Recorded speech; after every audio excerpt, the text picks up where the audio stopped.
Bienvenue dans Speed Booking, le podcast qui vous donne envie de lire. C'est un projet réalisé au sein de l'école Neven Campus Cale. Aujourd'hui, nos alternants de BTS NDRC vous embarquent dans l'univers ensorcelant de Harry Potter. De la découverte du monde magique avec l'école des sorciers, au mystère de la chambre des secrets jusqu'à l'ultime bataille de Harry Potter et les reliques de la mort, préparez-vous à un voyage aussi captivant que magique. Pourquoi ces livres sont-ils incontournables ? Qu'est-ce qui fait leur succès intemporel ? Nos chroniqueurs du jour vous dévoilent tout, sans vous spoiler, promis. Alors prêts à embarquer à bord du Poudlard Express ? C'est parti ! Bonjour à tous, bienvenue dans Magie et Mystère, notre podcast Speed Booking qui explore le monde ensorcelant d'Harry Potter. Aujourd'hui, on revient sur l'histoire où tout a commencé. Harry Potter à l'école des sorciers, sorti en 2001 pour le film et en 1997 pour le livre. Moi, c'est Marine, je ne suis pas une grande lectrice, mais j'ai été passionnée par l'univers d'Harry Potter dans le film. Moi c'est Aya, et aujourd'hui je vais vous parler du premier tome de Harry Potter, intitulé Harry Potter à l'école des sorciers. Bonjour, je suis Olivia, et je vais vous présenter la conclusion de notre podcast. Harry Potter à l'école des sorciers raconte l'histoire de Harry, un orphelin maltraité qui découvre qu'il est sorcier et fait son entrée à Poudlard.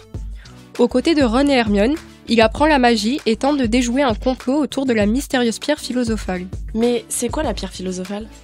Bonne question, c'est un objet magique qui peut accorder l'immortalité. Bref, revenons à l'histoire. Tout au long de l'année, Harry et ses amis affrontent divers défis et découvrent que Voldemort, le mage maléfique, est toujours vivant et cherche à revenir au pouvoir. C'est un monde magnifique, n'est-ce pas Marine ? Oui. Moi, ce que j'aime dans Harry Potter, c'est que l'on plonge dans un univers magique enchanteur avec des décors fascinants comme Poudlard et le chemin de traverse. L'intrigue mêle aventure, mystère et humour, portés par des personnages attachants. Il ravira les amateurs de magie, d'amitié et de fantastique de tout âge. Mais quelles sont les différences entre le film et le livre ? Je peux te donner plusieurs exemples.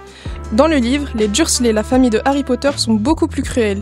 Ils affament Harry, le maltraitent et le méprisent, plus que dans le film. L'affrontement final avec le professeur Quirrell est plus détaillé dans le livre, avec des événements supplémentaires avant d'atteindre la pierre philosophale, que l'on retrouve pas dans le film. Olivia, peux-tu conclure ? Oui, les livres offrent une immersion profonde dans l'univers de J.K. Rowling, avec des personnages et des intrigues plus développées, laissant place à l'imagination du lecteur. En revanche, les films rendent l'univers plus réel grâce aux effets spéciaux et à un rythme plus dynamique. Par exemple, dans le livre, Tante Pétunia, méprisante envers Harry, tente de lui donner d'anciens vêtements de Dudley, qui est son fils, bien trop grand pour Harry Potter. Pour essayer de les ajuster, elle les fait bouillir dans une casserole afin de les rétrécir. Cependant, cela ne fonctionne pas comme prévu, et Harry continue de porter des habits beaucoup trop amples. Dans le film, cette scène est présente, mais traitée différemment.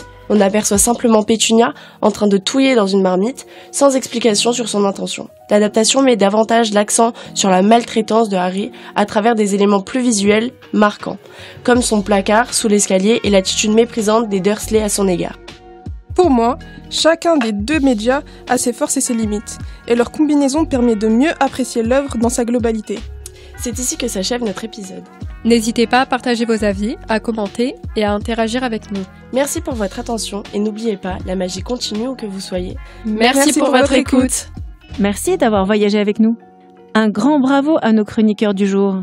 Et on se retrouve très vite pour un nouvel épisode de Speed Booking.